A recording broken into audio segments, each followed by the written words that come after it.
മരുമകൾ രചന സുബീഷ. സ്വർണമൊക്കെ എടുത്തോ? നല്ല ഭംഗിയുണ്ട് കേട്ടോ. 2 മാലയാണുള്ളതല്ലേ? അതും ഇപ്പോഴത്തെ മോഡൽ. അതിന് മാച്ചായി വളയകളും കമ്മലും. സ്ഥിരമിടാനായി നേരിയ വള ആണല്ലോ എടുത്തത്.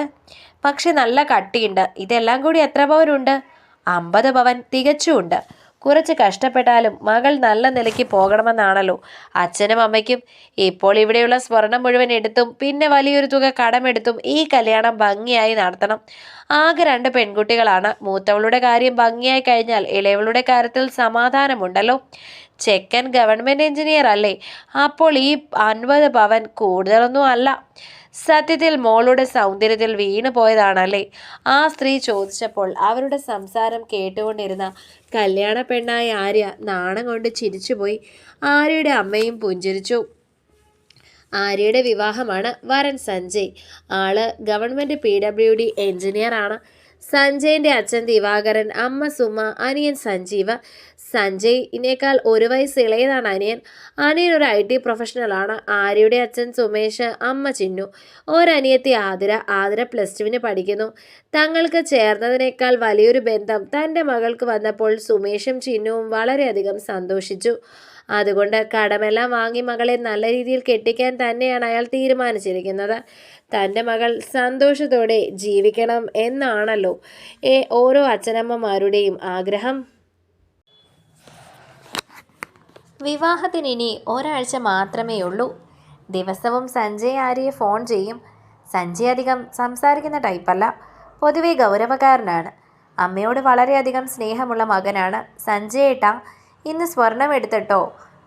ഒരു മൂളൽ മാത്രമായിരുന്നു അവൻ്റെ മറുപടി. സ്വർണത്തെക്കുറിച്ചൊന്നും വലിയ അറിവില്ലാത്തത് കൊണ്ട് അവൻ അക്കാര്യത്തിൽ അത്ര താല്പര്യം പ്രകടിപ്പിച്ചിരുന്നില്ല. പിന്നെ എപ്പോഴും ഉള്ളതുപോലെ സംസാരങ്ങൾക്ക് ശേഷം അവർ ഫോൺ വെച്ചു. കുറച്ചു നേരം കഴിഞ്ഞപ്പോൾ ആര്യയുടെ ഫോൺ വീണ്ടും ശബ്ദിക്കുന്നു. നോക്കുമ്പോൾ സഞ്ജയ് തന്നെയാണ്. എന്താ സഞ്ജയ് ഏട്ടാ? ഇങ്ങനെയൊരു രണ്ടാമതൊരു വിളി പതിവില്ലാത്തത് കൊണ്ട് അവൾ സംശയത്തോട് ചോദിച്ചു.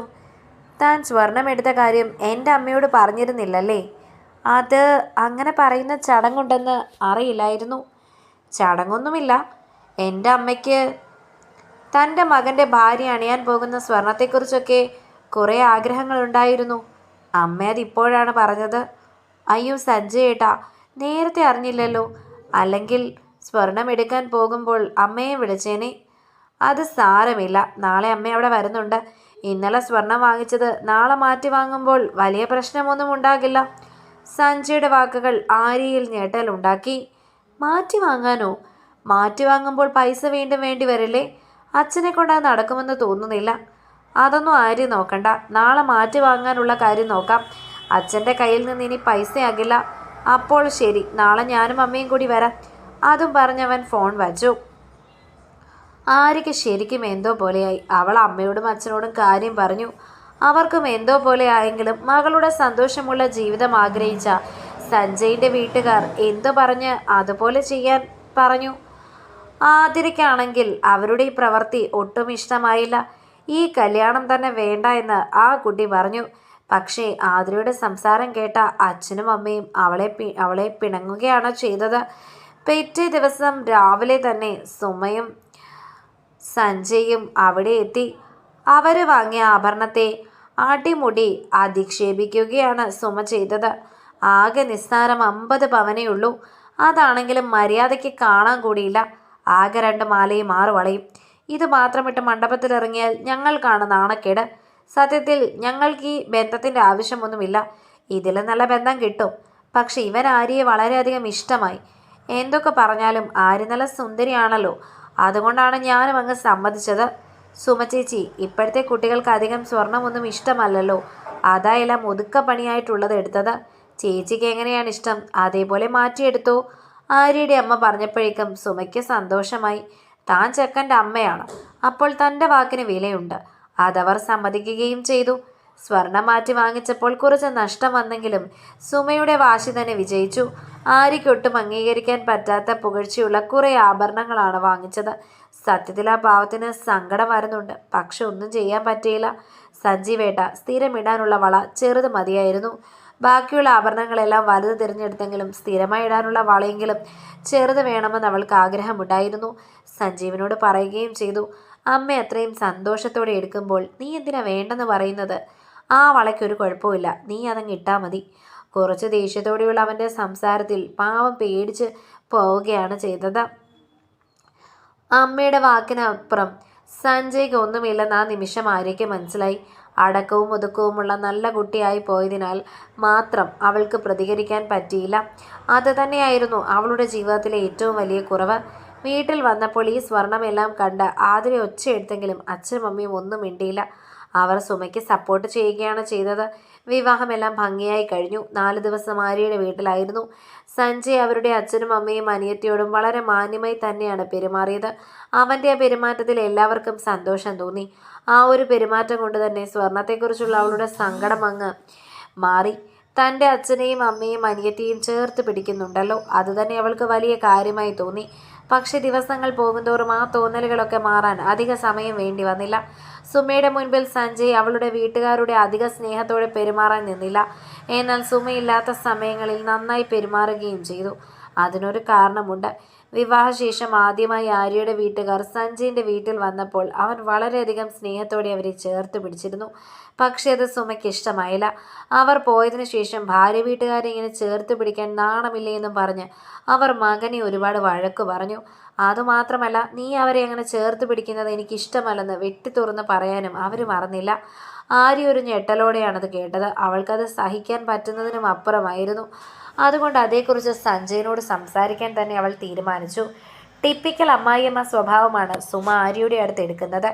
ഓരോ കുഞ്ഞിക്കാര്യത്തിനും തെറ്റ് കണ്ടുപിടിച്ച് അത് ഭർത്താവിൻ്റെയും മക്കളുടെയും മുൻപിൽ വെച്ച് വലിയ കാര്യമാക്കി പറയും. ഇതെല്ലാം കേട്ട സഞ്ജയ് ഒരു അക്ഷരം മിണ്ടില്ല. അവളെ ചീത്ത വിളിക്കുകയും ചെയ്യില്ല, അവളെ സപ്പോർട്ട് ചെയ്യുകയും ചെയ്യില്ല. സത്യത്തിൽ ആ വീട്ടിലെ എല്ലാ കൺട്രോളും സുമയുടെ കീഴിലാണ്. ഭർത്താവും മക്കളും എല്ലാം അവരുടെ അടിമ പോലെയാണ്.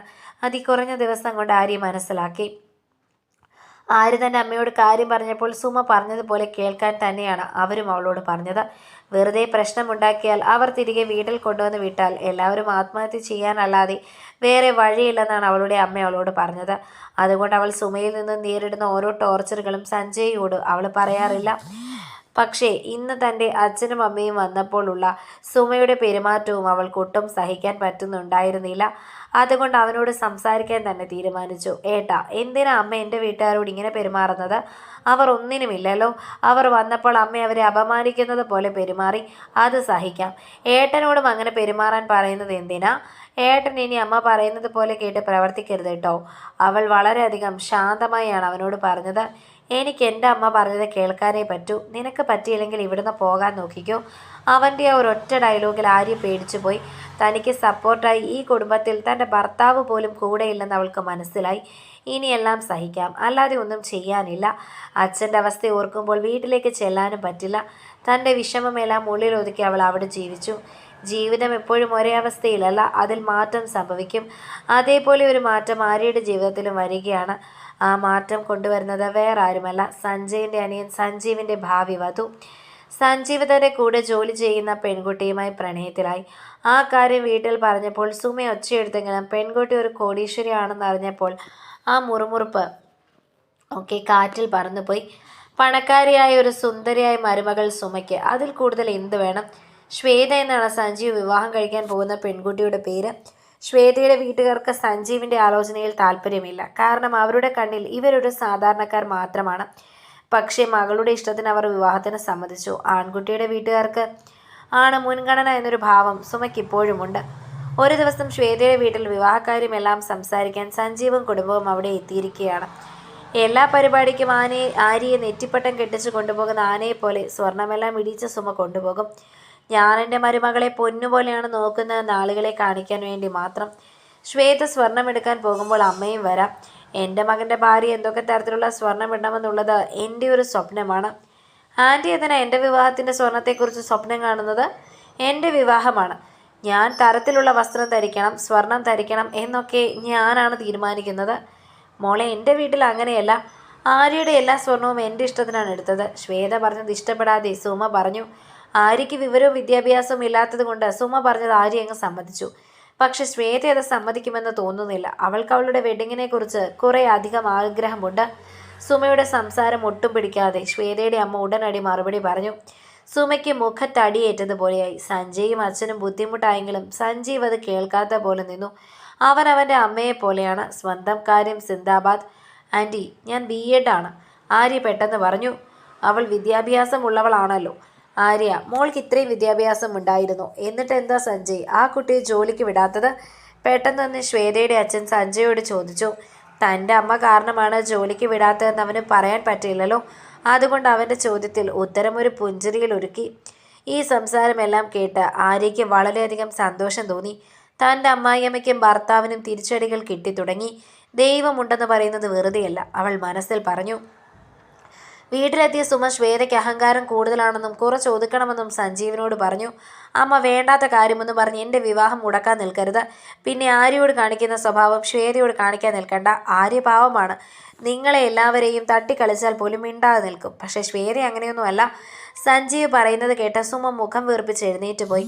എന്നാൽ സഞ്ജീവ് ചിന്തയോടെ ഇരുന്നു. അമ്മയോടുള്ള സ്നേഹക്കൂടുതൽ കൊണ്ട് താൻ ഭാര്യയെ തഴയുന്നുണ്ടോ എന്ന് അവന് സംശയമായി. അങ്ങനെ വിവാഹമെല്ലാം ഭംഗിയായി കഴിഞ്ഞു. ശ്വേതയ്ക്ക് ആ വീട്ടിൽ തൻ്റെ ഭർത്താവിനോടൊഴിച്ച് ബാക്കി ആരോടും പ്രത്യേകിച്ച് സ്നേഹമില്ല, എന്നാൽ ദേഷ്യവുമില്ല. സുമ ഭരിക്കാൻ ചെന്നാലും ശ്വേത അതെല്ലാം വെട്ടിവീഴ്ത്തു. സുമയുടെ ഒരു ഭരണവും അവളുടെ അടുത്ത് നടക്കാറില്ല. ഒരു ദിവസം സുമയുടെ സ്വന്തത്തിലുള്ള ഒരു കല്യാണമാണ്. ആര്യ എപ്പോഴും ഉള്ളതുപോലെ കുറേ ആഭരണങ്ങളെല്ലാം ഇടിച്ച് കെട്ടുകാഴ്ച വസ്തുവാക്കി ഒരുക്കി നിർത്തി. ശ്വേതയാണെങ്കിൽ സിമ്പിളായിട്ട് ഒരുങ്ങിയിറങ്ങി. ആകെ ഒരു മുട്ടുകമ്മൽ മാത്രമേ അവളുടെ കാതിലുണ്ടായിരുന്നുള്ളൂ. മോളെ, എന്താ ഇത്? മോളുടെ സ്വർണ്ണമൊക്കെ എവിടെ? അതെല്ലാം എടുത്തിട. ഇങ്ങനെ പിച്ചക്കാരിയെ പോലെ നടക്കേണ്ടത് എന്താവശ്യം? സുമ ശ്വേതയെ കണ്ടു പറഞ്ഞു. പിന്നെ ഈ ആര്യയെ പോലെ നെറ്റിപ്പട്ടം കെട്ടി ആനയെ പോലെ ഞാൻ ഒരുങ്ങിയിറങ്ങണോ? എന്നാലും ആര്യ, തനിക്ക് ഗോൾഡിൻ്റെ കാര്യത്തിൽ ഒരു സെലക്ഷനുമില്ല. എന്ത് ബോർ ആഭരണങ്ങളാണ്. ഈ ആഭരണങ്ങൾ ഇട്ടാൽ തൻ്റെ ഉള്ള ഭംഗിയും പോവും. വെറുതെ വീട്ടിൽ നിൽക്കുമ്പോൾ പോലും താൻ എന്ത് സുന്ദരിയാടോ. പക്ഷെ എവിടെയെങ്കിലും പോകാൻ ഒരുങ്ങിയിറങ്ങിയാൽ തൻ്റെ അത്രയും ബോർ ലോകത്ത് ആരുമില്ല.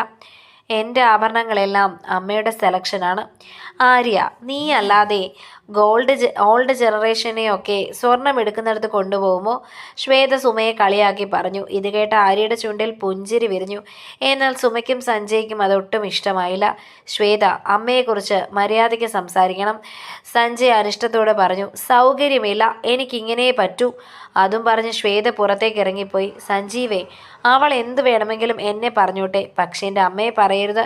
ഒന്ന് പോയേ ഏട്ടാ. ഏട്ടന് സ്വന്തം ഭാര്യയേക്കാൾ വലുത് അമ്മയായിരിക്കും. പക്ഷെ എനിക്ക് അങ്ങനെയല്ല. എനിക്ക് എൻ്റെ ഭാര്യയാണ് വലുത്. അമ്മയൊക്കെ എത്രനാൾ നമ്മുടെ കൂടെ ഉണ്ടാകും.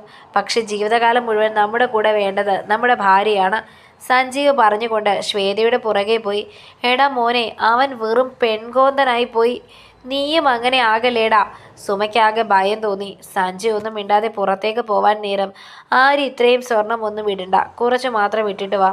സഞ്ജയൻ്റെ വാക്കുകൾ കേട്ടതോടെ ആര്യ വേഗം മുറിയിലേക്ക് ഓടിപ്പോയി.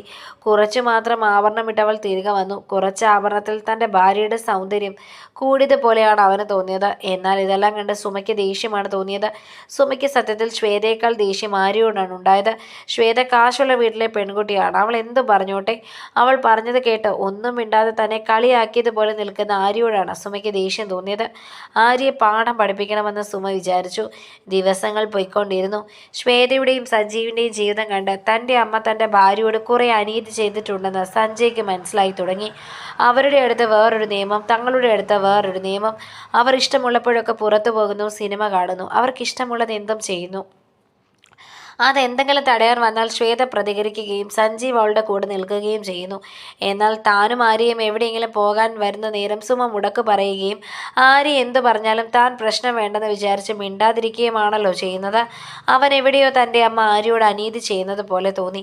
ആര്യയുടെ അനിയത്തി ആദ്ര +2 ഉയർന്ന മാർക്ക് വാങ്ങി വിജയിച്ചു. അതിൽ സഞ്ജയ്ക്കും സന്തോഷം തോന്നി. ആര്യ, സഞ്ജയ് വിളിക്കുന്നത് കേട്ട് ആര്യ അടുക്കളയിൽ നിന്ന് വന്നു. തൻ്റെ മകൻ ഭാര്യ എന്തിനാണ് വിളിക്കുന്നതെന്ന് അറിയാനായി സുമയും അവളുടെ പുറകെ വന്നു. എന്താ സഞ്ജയ് ഏട്ടാ? എടാ, താനൊന്ന് റെഡിയാവ്, നമുക്ക് പുറത്തു പോകണം. എടാ മോനെ, എനിക്കിന്ന് പുറത്ത് വരാൻ നേരമില്ലടാ, സുമ വേഗം പറഞ്ഞു. കാരണം അവർ എവിടെ പോകുമ്പോഴും സുമയും കൂടെ പോകും. അതിന് അമ്മ വരണ്ട, ഞാനും അവളും കൂടെ പൊയ്ക്കോളാം. തൻ്റെ മകൻ്റെ വാക്കുകളിൽ സുമയാകെ ഞെട്ടി. ആര്യയും തൻ്റെ ഭർത്താവിൻ്റെ മാറ്റം കണ്ട് വിശ്വസിക്കാൻ വയ്യാതെ ഞെട്ടി നിൽക്കുകയാണ്. ഓഹോ, ഞാനും നിന്റെ അനിയനെ പോലെ നിനക്കും ഭാരമായി തുടങ്ങിയല്ലേ? സുമ തൻ്റെ കള്ളക്കരച്ചിൽ പുറത്തെടുത്തു. അതിൽ സഞ്ജയ് ശരിക്കും വീണു. അമ്മ, അതല്ല, ആദ്രയ്ക്കൊരു മൊബൈൽ വാങ്ങാൻ പോവുകയാണ്. ഇത്രയും നല്ല മാർക്ക് വാങ്ങുമ്പോൾ സമ്മാനം എന്തെങ്കിലും കൊടുക്കണം അല്ലോ. മൊബൈലോ? എത്ര രൂപയുടെ മൊബൈല്? IPhone വാങ്ങാമെന്നാണ് plan. നിനക്ക് വേറെ പണിയില്ലേടാ? വല്ല 10,000 രൂപയുടെ ഫോൺ വാങ്ങി കൊടുക്കേണ്ട നേരം അവൻ പൈസ കളയാൻ നിൽക്കുന്നു. അമ്മേ, ഞാൻ ചേട്ടനല്ലേ, അപ്പോൾ നല്ല മൊബൈൽ വാങ്ങി കൊടുക്കണ്ടേ? അല്ലെങ്കിൽ ഏട്ടൻ വാങ്ങിത്തന്ന മൊബൈലെന്നും പറഞ്ഞ് ആദരം മറ്റുള്ളവരെ കാണിക്കുമ്പോൾ എനിക്കാണ് നാണക്കേട്. ഓഹോ, അവളുടെ തലയണ മന്ത്രം നിന്നിൽ ഫലിക്കുന്നുണ്ട്. എന്താ അമ്മേ, അവൾ എന്നോടൊന്നും പറഞ്ഞിട്ട് കൂടിയില്ല. ഇത് ഞാൻ എൻ്റെ ഇഷ്ടത്തിന് ചെയ്യുന്നതാ. ഓ, എന്തെങ്കിലും ആവ്, ഞാനൊന്നും പറയുന്നില്ല. ഈ ഒരു കാര്യത്തോടെ ആര്യയോടുള്ള അവരുടെ ദേഷ്യം വർദ്ധിച്ചു. ആര്യക്കെതിരെ തിരിയാനുള്ള ഒരു അവസരത്തിനായി അവർ കാത്തിരുന്നു. ഒരു ദിവസം രാവിലെ, ആര്യ, ഈ ഫയൽ വളരെ ഇമ്പോർട്ടൻ്റ് ആണ്. ഉച്ചയ്ക്ക് ശേഷം എൻ്റെ ഓഫീസിൽ നിന്നും ഡ്രൈവർ വരും. അയാളുടെ അടുത്ത് മാത്രം കൊടുത്തു വിടണം. അത്രയ്ക്കും ഇമ്പോർട്ടൻ്റ് ആണ്. നീ ഇത് സൂക്ഷിച്ചു വെക്കണം. ശരി സഞ്ജയ് ഏട്ടാ. അതും പറഞ്ഞ് അവൾ ആ ഫയൽ വാങ്ങി അവളുടെ അലമാരയിൽ വെച്ചു. ഇതുതന്നെയാണ് ആര്യക്കെതിരെ തിരിയാനുള്ള അവസരമെന്ന് മനസ്സിലാക്കിയ സുമയുടെ മുഖത്ത് ക്രൂരമായ ചിരി വിരിഞ്ഞു. ആര്യ പുറത്ത് അലക്കാൻ പോകുന്ന നേരം സുമ ആരും അറിയാതെ ആ ഫയൽ എടുത്ത് വീടിന് പുറത്തുള്ള വിറകുപുരയിൽ കൊണ്ടുപോയി ഒളിപ്പിച്ചു വെച്ചു. ഉച്ചയ്ക്ക് സഞ്ജയുടെ ഓഫീസിൽ നിന്നും ഡ്രൈവർ വന്നപ്പോൾ ആര്യ ഫയൽ എടുക്കാനായി മുറിയിൽ കയറി. അലമാരയിൽ നോക്കിയപ്പോൾ ഫയൽ കാണാനില്ല. അവൾ ശരിക്കും പേടിച്ചു. അവൾ ആ മുറി മുഴുവൻ പരിശോധിച്ചു. അത്രയ്ക്കും ഇമ്പോർട്ടൻ്റ് ആയ ഫയലാണെന്ന് അവൾക്കറിയാം. അതുകൊണ്ടാണ് അവൻ ഓഫീസിൽ പോലും കൊണ്ടുപോകാതെ വീട്ടിൽ തന്നെ വെച്ചത്. ഡ്രൈവർ കാത്തിരുന്ന് അക്ഷമനായി. സുമ ഒന്നും അറിയാത്ത പോലെ നിന്നു. അവസാനം ഗതികെട്ട് ഫയൽ കാണുന്നില്ലെന്ന് സുമയോടും ദിവാകരനോടും അവൾ പറഞ്ഞു. സുമയാണെങ്കിൽ അവളെ ചീത്ത വിളിച്ചുകൊണ്ട് ഫയൽ നോക്കുന്നു എന്ന വ്യാജേനെ അവിടെയെല്ലാം നോക്കി. കൂട്ടത്തിൽ സഞ്ജയനെ വിളിച്ച് അവൾ ഫയൽ കൊണ്ടുപോയി കളഞ്ഞുവെന്നും പറഞ്ഞു. അവളുടെ ഉത്തരവാദിത്തമില്ലായ്മ പറഞ്ഞ് അവനെ കുറെ ഭ്രാന്ത് കയറ്റി. ഓഫീസിൽ സഞ്ജയിന് നിരുത്തരപരമായ പെരുമാറ്റം മൂലം അവനെ സസ്പെൻഡ് ചെയ്യാനുള്ള കാര്യങ്ങൾ മേലുദ്യോഗസ്ഥർ നീക്കാൻ തുടങ്ങി. എല്ലാം കൂടി ദേഷ്യത്തോടെ സഞ്ജയ് വീട്ടിലേക്ക് വന്ന ഉടനെ ഒരു ചോദ്യവും പറച്ചിലുമില്ലാതെ ആര്യ അവൻ അടിച്ചു. അതോടെ സുമയ്ക്ക് സന്തോഷമായി. താൻ തെറ്റ് ചെയ്തിട്ടില്ല എന്ന് ആര്യ വിളിച്ചു പറഞ്ഞെങ്കിലും അവൻ അതൊന്നും ചെവി കേട്ടില്ല. അതിനിടയിൽ സുമയാണെങ്കിൽ കുറെ കുത്തിത്തിരിപ്പും ഉണ്ടാക്കുന്നുണ്ട്. ആര്യയെ വീണ്ടും ഉപദ്രവിക്കാൻ പോയപ്പോൾ ദിവാകരൻ അവനെ തടഞ്ഞു. സുമയ്ക്ക് അത് കണ്ട് ദേഷ്യം തോന്നിയെങ്കിലും ഒന്നും മിണ്ടിയില്ല. അച്ഛാ, മാറി നിൽക്കുക. ഇവളെ ഞാനൊന്ന് ശരിയാക്കും.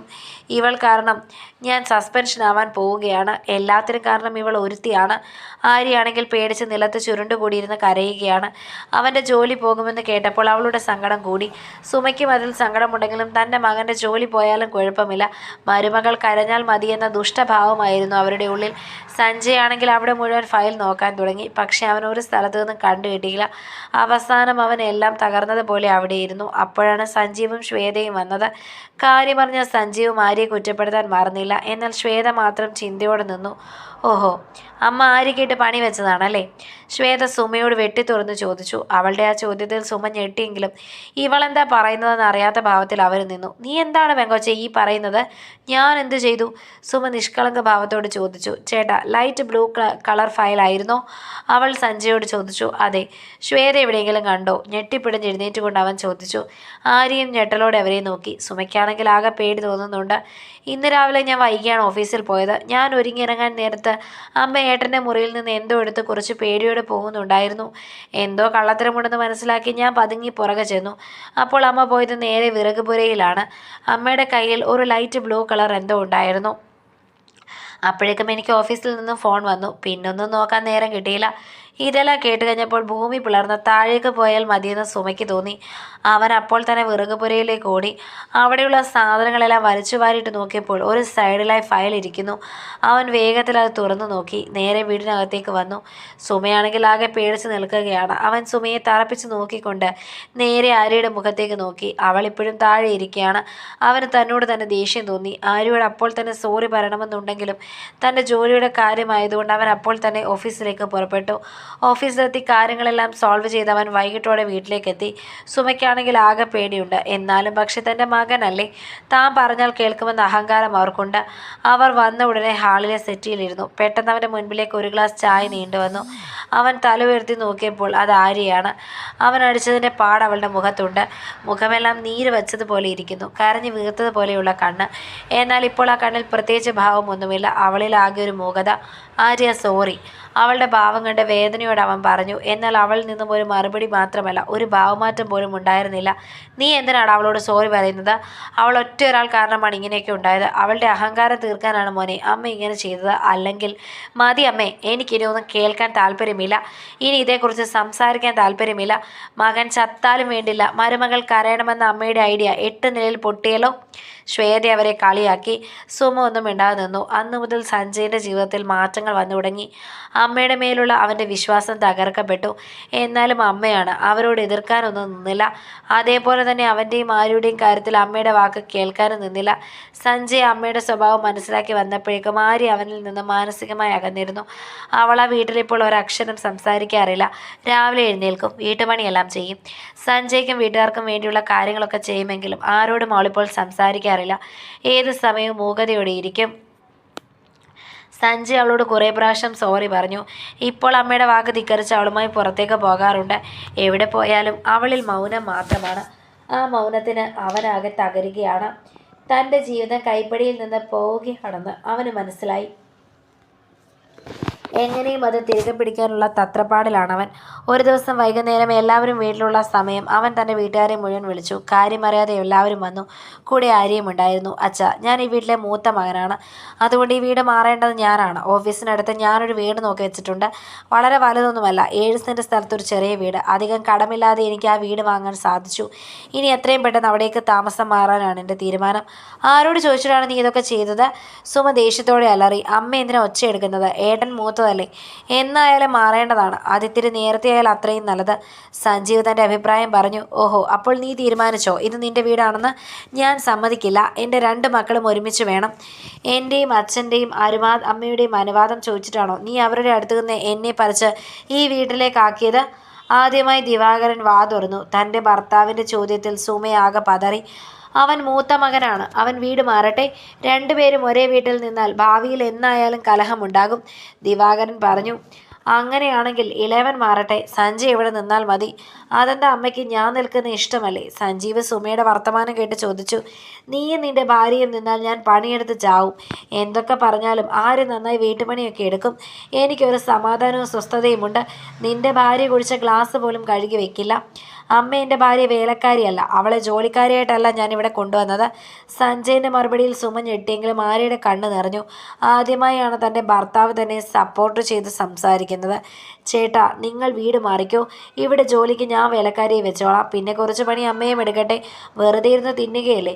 പിന്നെ നിങ്ങൾ വെറുതെ ഇറങ്ങി പോവുകയൊന്നും വേണ്ട. ഈ വീട്ടിലുള്ള നിങ്ങളുടെ ഷെയർ കൂടി ഞാനും സജീവം തന്നോളാം. ശ്വേത പറഞ്ഞപ്പോൾ ആ കാര്യം എല്ലാവർക്കും സ്വീകാര്യമായി. പക്ഷേ സുമ മാത്രം മുഖം വീർപ്പിച്ച് നിന്നു. പിന്നെ അമ്മ, ഒരു കാര്യം കൂടി, ആര്യ ഇനി വീട്ടിൽ വെറുതെ ഇരിക്കാനൊന്നും പോകുന്നില്ല. ഞാൻ അവൾക്കൊരു ജോലി ശരിയാക്കിയിട്ടുണ്ട്. സ്കൂളിലാണ്.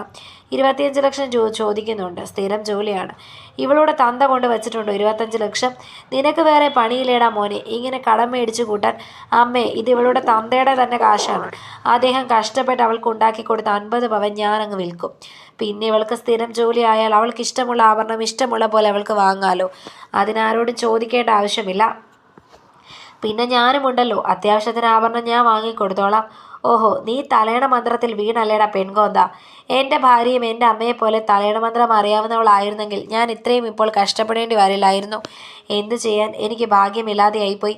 അവളായി ഒന്നും പറഞ്ഞില്ല, ഞാനായി എല്ലാം കാണേണ്ടി വന്നു. അതുകൊണ്ട് ഞാനും എൻ്റെ അച്ഛനെ പോലെ പെൺകോന്തനാവാൻ അങ്ങ് തീരുമാനിച്ചു. അതോടെ സുമയുടെ മുഖം കുത്തി വീർത്തു. ബാക്കിയുള്ളവരുടെ ചുണ്ടിൽ പുഞ്ചിരി. ആര്യ പോലും പുഞ്ചിരിച്ചു പോയി. വൈകാതെ തന്നെ വീട് മാറ്റവും ജോലിക്ക് കയറ്റവും സഞ്ജയ് തൻ്റെ ജീവിതം വീണ്ടും തിരികെ പിടിച്ചു. മൂന്നാമതൊരാളുടെ ശല്യമില്ലാതെ ആ ഭാര്യയും ഭർത്താവും സന്തോഷത്തോടെ ചെറിയ വീട്ടിൽ കഴിഞ്ഞു. ആര്യ പോയതോടെ സുമ ശ്വേതയുടെ കുത്തുവാക്കും കേട്ട് ജോലിയും എടുത്ത് ആ വീട്ടിൽ ഒതുങ്ങിപ്പോയി. ആര്യയുടെ വില അവർക്ക് മനസ്സിലാവാൻ തുടങ്ങി. ശുഭം. എഴുത്ത് സുബീഷ. അവസാനിച്ചു.